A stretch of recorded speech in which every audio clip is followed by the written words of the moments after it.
the sun is out. What's up, fish tank people? Dustin's Fish Tanks bringing it to you on a Sunday, baby. How's everybody doing? I hope you're doing well. In today's video, I want to show you 3 different genus with a whole bunch of different species in this Species Sunday. And the purpose of this video today is to show you how to start with one plant in a certain genus.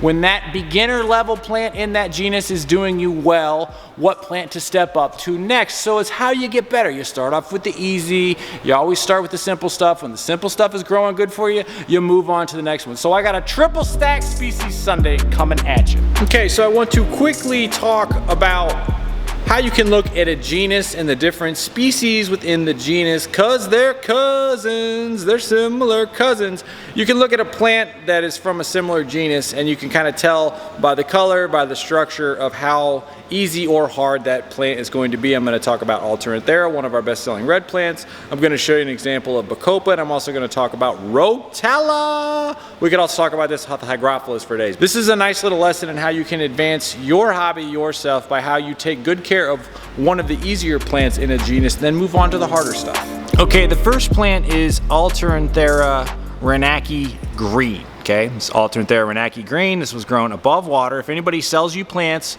with the little flowers on it like that, that only happens when it's grown above water, particularly with this species. This is Alternanthera green. Now, here comes Alternanthera renaki. This is Alternanthera renaki. The difference between Alternanthera renaki and the Alternanthera variegated. This is Alternanthera variegated. Now, fortunately, this genus of plants is actually very easy to keep on almost all fronts, except for the last one I'm about to show you. It goes green. You can tell it's related. Look at the pointy leaves. I was training a guy the other day on it. The pointy leaves look like an A. That's Alternanthera. Alternanthera renaki. Alternanthera renaki variegated. The variegated has the little different coloration in it there. And then last but not least, easy, little tiny bit harder, but these are all real super easy. And then you got Lilacina. This is just a purple brother from another mother. I don't know. This is a fly plant, has that purplish underneath. Whenever we take it to trade shows, it always sells out. So there's Alternanthera, alt green, alt regular, alt variegated, Alternanthera Lilacina. Let's switch on. Let's talk about Bacopa. This is Bacopa Maneri. This is an incredibly easy plant to keep. We actually keep this plant with goldfish. It has been underwater for a while, hence the nice root structure. It lost all of its above water grown leaves.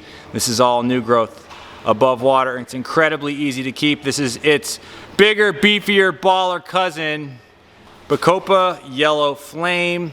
The more light you give it, the more red you give it. These two plants are incredibly easy. This is in our can't kill it combos.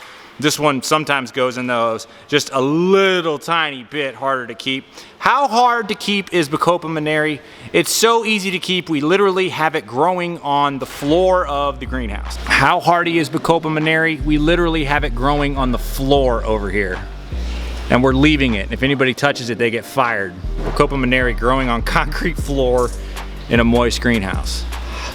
Yeah. Did I mention it's a hardy plant?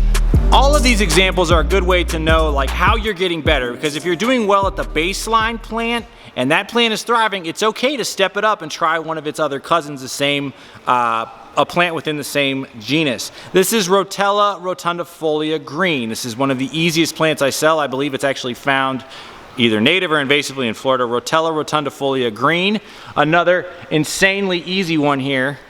This is a Rotala rotundifolia red, which we've had underwater for a while. You can see it starts green like that. So super easy, just slightly less super easy. We shift gears, we go into Rotala macrandra small leaf.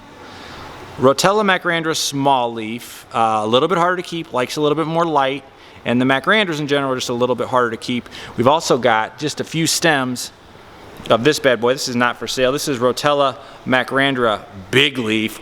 Oh yeah, look at that. So these are obviously harder, but if you're keeping this, you could try this. And if you're keeping this and this is really thriving, you try this. And then if this is doing well, you try this. And then we've also got this, doesn't look cool out of the water, Rotala wallichii, super fire plant. Not shown here is Rotala Vietnam, very similar to the Wallichii. So those are some plants. That's how you gauge how you doing. If you like what we're doing, hit the subscribe button. Everybody make it an awesome week and tank on.